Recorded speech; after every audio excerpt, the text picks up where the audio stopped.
This is a very special and interesting iteration of old versus new, because typically I talk about the oldest version of a toy versus the newest version in a very clear-cut way, but this time I wanted to make it a battle of the new movie Optimus Prime, because since the Bumblebee movie, Optimus has had a totally revamped design, revamped transformation scheme, and we see that again in Rise of the Beast, albeit slightly modified. And I really wanted to see if the new Studio Series Rise of the Beast figure holds up in comparison to the original, incredible, one of the best Optimus Primes, one of the best Voyagers ever made, the original Bumblebee movie Optimus. This one is a little based off of concept art, but it's not super inaccurate. So, it has some proportions, some little details that are more concept art oriented. However, it's still an incredible figure. And this one, we know what he looks like in the movie. They had, exact reference material, so they were able to make it far more accurate. However, they made some design decisions that make it very different from the original. And I really wanted to make this comparison because I really wanted to figure out which one is better, which one's better. Because I really do enjoy both of these. Neither of them are perfect. Both of them have little quirks here and there, but I can say with confidence that these are among some of the best Voyager Optimus Primes ever made. Now, I'm not going to include it as a whole comparison, but just for fun, I do at least want to show, just in the robot mode, the mainline Rise of the Beast Voyager Optimus Prime. So you can see, for whatever reason, he's significantly smaller, especially compared to the Studio Series Rise of the Beast Prime. Very interesting size difference. However, I do still feel like, like I said in my video, this is a really nice Optimus. It's a very nice Voyager Prime. And it's one I personally still recommend. Do I recommend it over the Studio Series? No. Do I think it's a replacement of the Studio Series? Probably not. But it is very nice, and I do actually very much enjoy this mainline Prime. I don't believe I will do a vehicle mode comparison because I did do a whole video talking about this guy, so if you want to see the transformation, the articulation, the vehicle mode, you can do that there. I just kind of want to show the size, and you can also kind of see some of the differences, like with the wheel placement, with some of the kibble, with some of the little design elements, with the colors. I just wanted to show that off, because I do feel like the Rise of the Beast Studio Series is a lot better, but this one I still very much enjoy. So with him out of the way, I actually want to do this in a very odd fashion. Typically I just do robot mode, transformation, but for each one I kind of want to go over it part by part, limb by limb, in a weird way, and kind of assess which one does different elements of the body better, because both of these are pretty complex figures, I do have to say. So let's start off with the head, because I feel like the head is one of the most important details of any action figure. And looking at the original Bumblebee movie Optimus Prime head sculpt, it is incredible. It is not entirely film accurate because it doesn't have all the little details and nuances in the mouth plate, but I do enjoy that little touch of silver. I enjoy the look overall. I enjoy the proportions. It's not 100% accurate, but it's still a very, very nicely done head sculpt. You can see around the back, it doesn't really have any hollowness. It's just a great looking head. I really do enjoy it. And then seeing the Rise of the Beast head sculpt, we can see that this one is far more film accurate with the details. It's a smaller head, because in Rise of the Beast, his proportions were changed a little bit, and he had much broader shoulders and kind of a smaller head. However, it's still a very incredible head sculpt. We can see no real hollowness. It doesn't have the silver on the sides anymore. I do think it could use a little bit more paint. And I do actually prefer the slightly darker blue of the Bumblebee one. However, I do think the mouth plate looks incredible on this. And especially in certain poses, like looking up, kind of tilted, that looks exactly like Rise of the Beast Optimus Prime. That's an incredible head sculpt. So head sculpt-wise, I love them both, but just because I really enjoy the head design from the movie, I do have to give it to the Rise of the Beast one. However, my friend Fluff, he asked me, because I actually picked up one of these Rise of the Beast Optimus for him, he asked me, hey, can you swap the heads? And you can, actually. I figured I'd show this off just for funsies, because I'm not sure if anyone else really will. So the balls fit perfectly, and we can see here is the Bumblebee movie Optimus with the Rise of the Beast head, and you can see that's a very tiny head.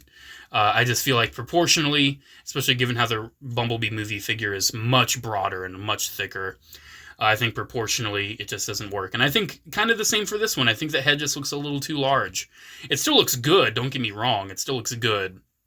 but I just think each head fits best on the proper body. And this one you cannot transform with this head.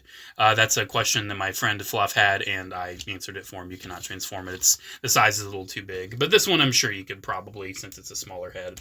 So getting those back on. Head-wise, I give to Rise of the Beast, but the Bumblebee head, albeit still, not accurate based on concept art, is a gorgeous head. So let's move down to the torso now. So looking at the torso on the Rise of the Beast, or on the Bumblebee movie version, we can see it has a lot of thickness going on around the waist. Silhouette-wise, it's very boxy. It doesn't have much of a physique right there. But the torso, like the stomach area, is very nicely detailed. I love the color of the plastic they used, mixed with that silver paint. I think that works really well. It does have these little flaps that flip for the transformation, so you can kind of see the hinges there. Not too big of a deal, but that is something. And again, you can see these big panels right here. On the back is very movie accurate. You get the little circles, you get that canister looking thing. The torso does look very accurate on the back. And it doesn't have tons of articulation in the torso, it just has a swivel.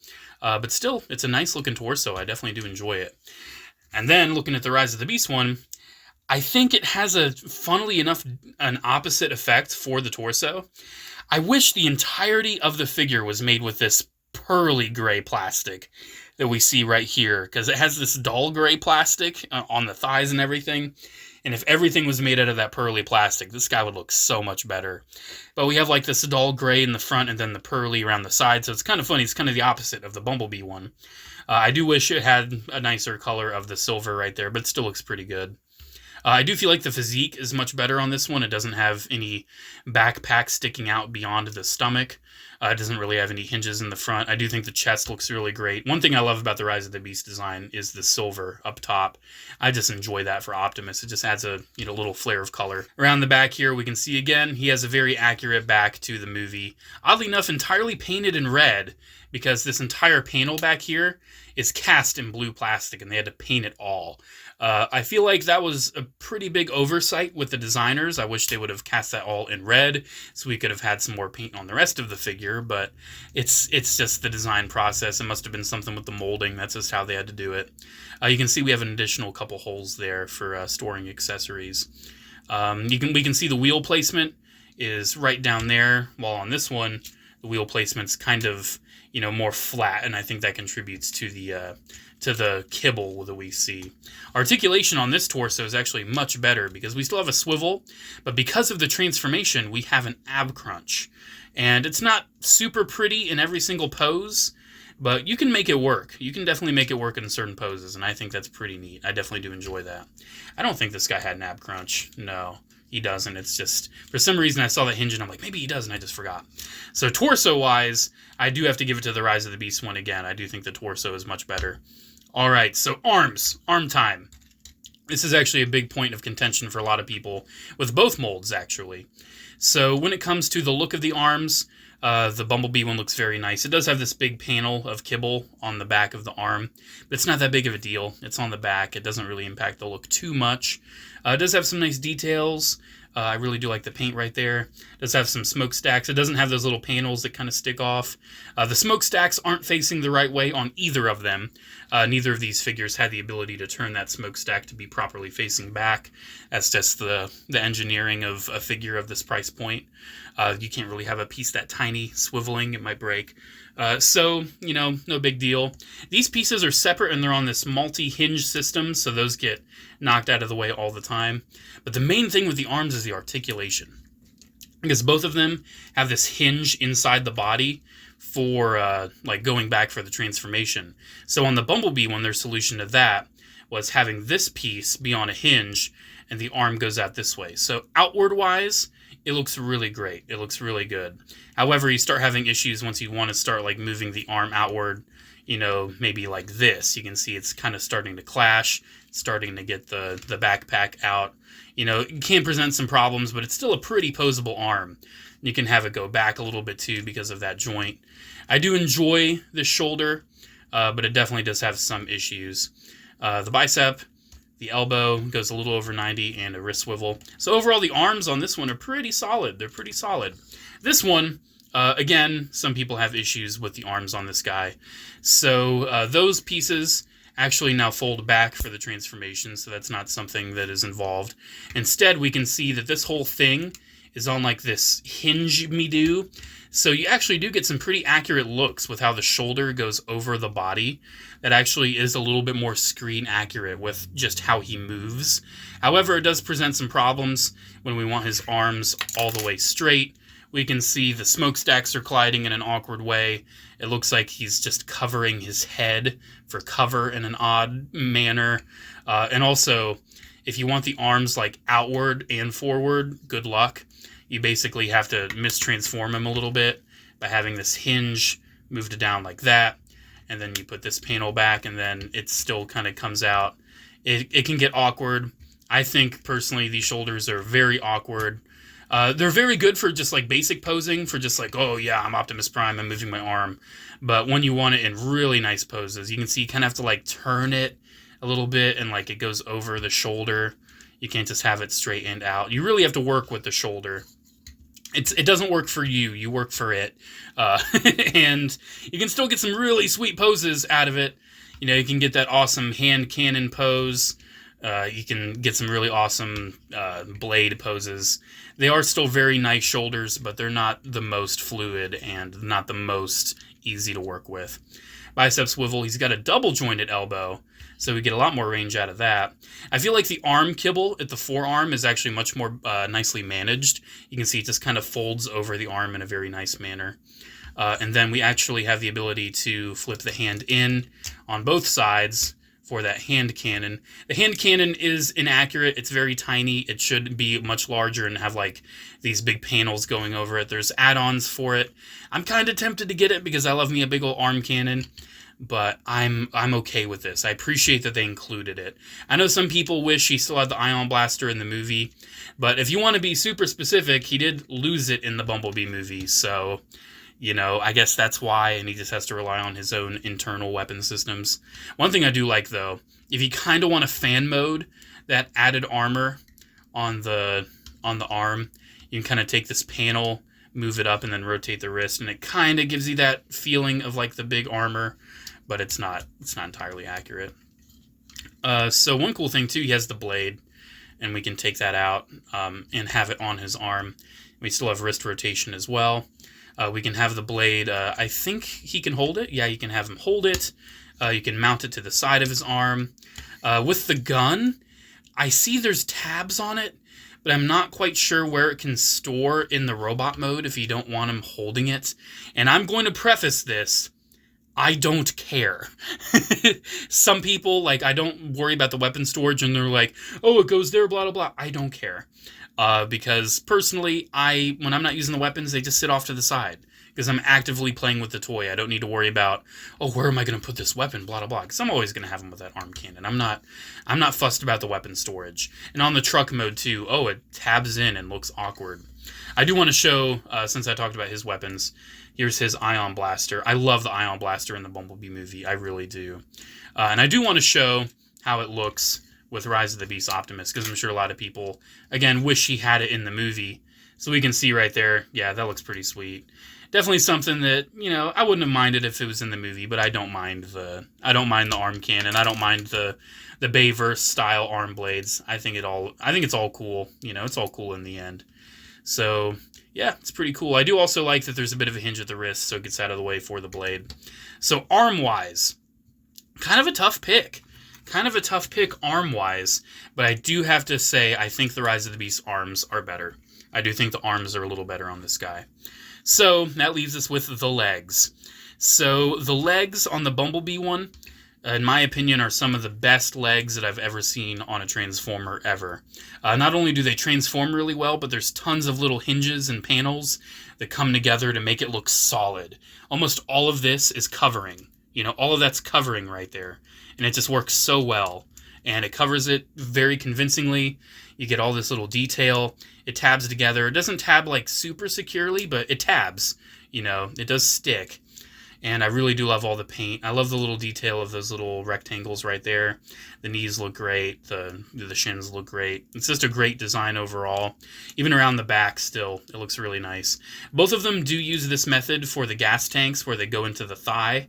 And it just kind of collapses, and I think that works really well. So yeah, the legs aesthetically look amazing on this guy. Articulation for him, we can move him out all of the way. We can move them that way all of the way. Thigh swivel. The knee bend is pretty solid. That's a pretty solid knee bend. And he has up and down and some slight hinging at the ankle as well. But you have to kind of work with some of those joints, and it kind of starts breaking the leg apart because of the transformation, because the foot does a lot of moving for the transformation. So the legs on the original Bumblebee one are really solid. I really do enjoy the leg engineering on that, and I just think they did a good job. With this one, different story. So he has these side skirts, which I do appreciate, but as you're posing him, I have knocked these out of place. And if you're buying this figure used years from now, look out, those can easily go missing because they are friction hinged in, they're not pinned in. So aesthetically, they look pretty good. I do feel like they have a lot more secureness to them. They don't have as many moving pieces, and that's both a good and a very bad thing. It doesn't have a lot of color on the inside. It's just there's the blue, there's the gray. It's better than the mainline one, though. Bringing him in again, he really suffers from just a little bit of blue, and then all the rest is gray. Especially looking around the back, that looks pretty ugly. But this one, you know, it still looks good. It still has some paint, but it has far less paint. Those rectangles are just blue. Those aren't even painted gray like they should be. I feel like this guy does lack some paint. I definitely think so. But that's not the worst about the legs. The legs definitely, because of their simplification, hinder the truck mode significantly. We still have the gas tanks that flip out from the thighs, but they don't really have a way to tab in or like be tabbed out. So those can just kind of flare around, especially in the truck mode that you're just going to push them back in. It's just going to happen. I do think the wheels look very nice on both of these. I do like the wheels on both. I do think I probably slightly prefer them on the Rise of the Beast. I see some just some finer detail, but they're both really nice. So the articulation on the Rise of the Beast legs, I do appreciate this. The hinge is actually not up there. It's down here. So that means that the legs move really far forward, which is really impressive. And they move out pretty much as far as they can. Thigh swivel. The knee is just about 90 degrees, so the knee's actually a little better on the Bumblebee movie one. We do have a ball joint at the ankle, but we do have a much nicer tilt at the ankle on the Rise of the Beast one. So articulation-wise, I think the Rise of the Beast one has better legs. However, transformation-wise, especially as we see the truck mode and how these legs integrate with both of them, the Bumblebee one, I do have to say, this is the one time I will give the legs to the Bumblebee one. Because, you know, yes, the Studio Series Rise of the Beast has better ankles, has better forward, but this one has better knees, and the transformation overall just makes these the better legs. So to have the definitive Optimus Prime out of both of these, basically this guy from the waist up, this guy from the waist down, I am not bold enough to kit bash these and try to make that happen, but I just wanted to say that body-wise, that's essentially what we're looking at. The Rise of the Beast one is an improvement in almost every way except for the legs. And that's a real shame, because especially seeing the truck modes, you're going to see what I'm talking about. Speaking of those truck modes, let's get into the transformation on these. So I'm just going to do these like all in one go. I'm not going to, you know, stop and compare every little bit. So I'm also not going to like instruct you on how to transform these, because that's not what I do on my channel. There's plenty of awesome channels that give you very thorough instructions if you're stuck on your transformers. That is not me. I just transform them. That's what I'm here for. So the Bumblebee movie one, I really do enjoy how it just kind of blows apart at the torso. It has a lot going on. And I really do appreciate that. I think it really adds to the complexity. It really adds to the premiumness of this guy. Because it makes you feel like a mature toy fan. Especially if you're a kid with this figure. I've seen some kids with this figure, like, you know, videos and, you know, kids in my personal life, and they feel proud when they have it transformed. And I'm like, heck yeah, dude. You know, because it's not an easy one. It really isn't. Like, seeing how all these panels come together and how everything kind of shimmies. Like, look at those big hinges right there at the shoulders. That, you know, that's a lot of hinging right there. This definitely isn't a, you know, very child-friendly transformation. This is probably one of the most mature Voyager class transformations I've seen, probably since something like Battle Blade's Optimus Prime from Hunt for the Decepticons. One thing we don't want to forget, we want to flip out those little panels right there. I do appreciate that element of the transformation, but it does make the torso look a little bulkier in the robot mode. So we're almost done with the cab. I'm going to take a break from the cab so we can make sure that everything is kind of prepared down below. Okay, I think we're good. All right, let's finish up the cab. We just need to make sure everything's straightened and tabbed in properly, because that's one of the most difficult things with a lot of these movie transformers. Even for the Bumblebee movie, you know, they simplified the designs. That doesn't mean the transformations are much easier, because there's still a lot going on. So getting that tabbed in, getting the front tabbed in. The cab on the Bumblebee one is gorgeous. Absolutely gorgeous. One of the best cabs I've ever seen on an Optimus Prime toy. And the legs are no different. So the legs have a lot going on. So those big panels, those are going to flip up, and that's actually going to form the back of the cab. We'll do that in a second. However, we take these panels, and those are going to flip up, and we flip the gas tanks out, and these panels tab into the thighs, and those keep the gas tanks in their position. So that's a good way to make sure those gas tanks aren't going to collapse back into the thigh in the truck mode. And then getting the feet. We do have this panel right here that makes it difficult. I kind of wish that just wasn't there, because it makes shimmying the foot into the proper position more difficult than I think it needs to be. But we're going to take the foot, and we're going to flip it around. And it does have some nice paint on the foot to actually contribute to the back like trailer hitch of the truck. And I think that all of the leg transformation really contributes to one of the best looking backs as well. So actually flipping out the hitch, it does have one.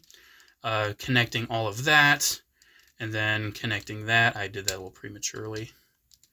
There we go. So the feet connect back there, and that's all nice and solid. The last step we have to do is taking all of this and essentially making the back of the cab very nice and detailed. It will make it a little bulky. Like, it is going to be a little bulkier than an actual truck cab, because, you know, it is the shins of a robot kind of pressed against the back. But I feel like the panels and the detail really disguises it well.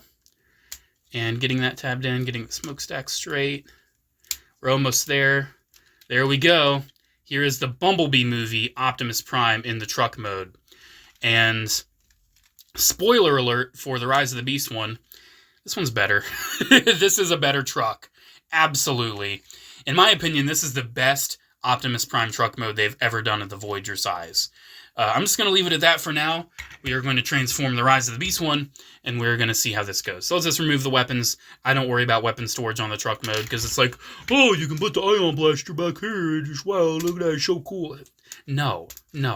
Just, no. The weapons are not involved in the vehicle mode. That's just not how this works. So the hands actually flip in on this guy. And the transformation is actually surprisingly, vastly different. These panels, instead of being the sides, are not only going to be the sides, but also the top of the cab. So that's pretty special. But where do we start? Let's flip these out. And the head, instead of flipping back into, or like around the back, it actually flips in. It's funny, too. There's like little hidden grill detail right there. It's kind of funny. It's not really even a part of the of the truck mode. It's just, oh, there's a grill. So we'll take this, and we'll do some flip-me-doos right here. I do really enjoy how the wheels flip out. I think disguising the wheels into the body was a very great decision. The arms are really cool how these go. So obviously there's those big joints right there. We move those out of the way. And then because the elbow has like a backwards joint, we'll move that into its proper position, and we'll kind of just leave it just like this for now. We can at least close the chest up and finish up that, so that's a good progression right there. So move these, a little bit of an order of operations to get that configured, and then get that into position. And then we're almost ready to close up the cab. So we'll close up the cab by positioning the arms like so. And then these little panels will come in and tab in down there and close that off. So we'll get that all tabbed in and closed off. One thing I do like is how these big panels right here just kind of click in from the front and up top. I just think that's pretty satisfying. Just kind of like enveloping parts of the cab with those panels right there. I just think that's a really nice touch. And then we'll push this front in. And then one thing I like too, these side panels, those flip down and fill that section out. So the front of the cab is pretty good on the Rise of the Beast one. I really do enjoy some of the little details, like the little handles to get in. I do think these little panels up here sticking out are a little ugly, but I do like the smokestack placement more, being more on the edge instead of more like inside. And I do like the big grille too. I think the front detail looks very nice. You can see where the Autobot symbol would be. It's just a little too small of a detail to actually capture in this figure. But let's do the legs. This is a huge downgrade. This is pretty sad in my opinion. So you saw all that stuff that the original Bumblebee one did. We've got these panels that will unlatch. And essentially, the front of the shin is still going to meet the cab. It's still going to. But all of those panels that came together and like flushed and made it all nice and flat and detailed, it's not there. It just all sticks out. And then the feet literally just fold in and they attach. That's what they do. There's no hitch in there. Nothing like that whatsoever. These panels we can at least move to have it tab in, but we take this and we just line that up and we tab that in, and the back of this truck is kind of where it falls apart. Because don't get me wrong, it's still a fun figure. It's still a great transformation. And again, you just flip those out, but you're just going to push them right back in. It's not solid enough. We can tab those side panels in as well. So, yeah, what we're left with, from the front, pretty nice looking truck, but yikes. Something went wrong here. Something went horribly wrong back here. This is just getting it done, and this is getting it done well. The back of the Bumblebee one is just, that is the hitch of a truck. That is the back. You know, it's got the hollowness to it. It's got the hitch right there. It's got the panel right there. This is one of the best truck modes they've ever done. It's not just the legs back there. You know, the legs actually do a lot. But this is just one of those cases of the legs are just back there. Now, granted, it's not like the main line where the back is literally just, like, I can just do it in 2 seconds. Like, boom, here we go. Like, there's the back. But then again, the main line, look at that. It has a hitch. It actually has a flip-out hitch. But still, it's just, those are the legs folded up. But I do have to say, that is actually a better solution than this is.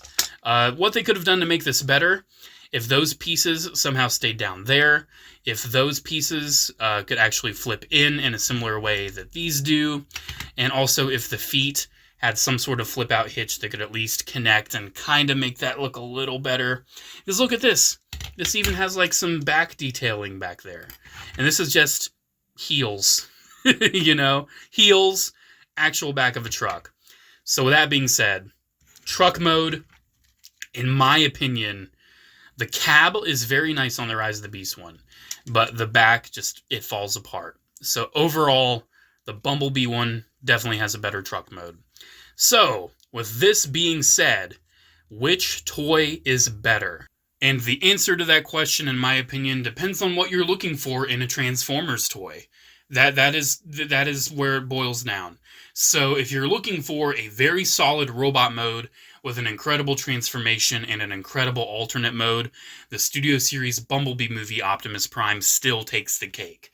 However, if you're looking for a super fun action figure with a fun transformation that gets you a pretty decent vehicle mode, but you're really in it more for the robot mode, you display them in the robot mode, but you still enjoy the transformation aspect, the Studio Series Bumblebee one is definitely better. It varies. It really, it's in the air, like action figure wise, except for like the knee joints. The Studio Series Rise of the Beast is better in almost every way. But the transformation is very nice on the Bumblebee movie one. Like, I've done it so many different times, like, I can do it in my sleep at this point. And the back, I cannot emphasize enough how much I can commend this back section. And this is just pathetic. And I'm sorry, it's just, look at that. That's so hideous. It's so hideous. Why couldn't, it seriously would have been better off just keeping those panels down there and just figuring out a different way, because that just, it doesn't look good. It doesn't look any good with all that stuff hanging back there. It's a shame. It's a shame that it fell so short but it came super close to being better. Is it better? In some ways, yes, but not in every way. Overall, my recommendation, if you only have one Voyager Optimus Prime, like just one period, but also if you just want one Voyager Prime based on the new movies, if you've already owned the Bumblebee movie one and you're super picky and you don't want another Optimus Prime, you can pass on the Rise of the Beast one. I can say that. The Bumblebee one is superb. It's an amazing figure. Pretty much, you know, if the only reason you would get the Rise of the Beast one is if you want the Rise of the Beast iteration of the Optimus Prime and you really want an improved robot mode. Like, if you want improved robot mode and the Rise of the Beast version, definitely get the Studio Series Rise of the Beast one. I love them both. I definitely do. This is an amazing figure. I'm very happy I was able to get my hands on it. But if you're not an Optimus Prime nut like I am, the Bumblebee one, I have to say, as a Transformers toy, is a better Transformers toy. But action figure-wise, the Rise of the Beast one is a better Optimus Prime action figure. And I love Transformers toys and action figures. So that being said, I love both of these. I'm happy both of them are in my collection. If I could only keep one, I can't say. I would probably be inclined to keep the Rise of the Beast one because I just love that robot mode so much. And I do already have this mold also in like a Nemesis Prime flavor. So I'd probably keep the Nemesis Prime like bootleg that's very high quality and just keep this for Optimus. But currently, I have no plans to get rid of this. This is an amazing toy. Absolutely adore it. Both are great. I recommend them both. I do. But this is a very close battle. It's a very close battle, and it's hard to pick a victor when both of them are so good. However, one of them just has a very, very big flaw. Alrighty, guys, I've rambled on long enough. Let me know what you guys think about these figures. Hopefully, you can get your hands on the Rise of the Beast one if you do want it. It's currently a Target exclusive, which is very unfortunate because I think this figure should be everywhere. I think it should be accessible for anybody that wants it. But, you know, I was able to get an order in on Target.com, no problem. I've seen it in stores. You know, it's accessible, but it's not as readily available as I feel like it definitely should be. Alrighty, guys, there we go. Thank you so much for watching. Special shout out to channel members as always. Thank you all so much for the continued support. Have a great one, guys, and I'll see you in the next video. Bye.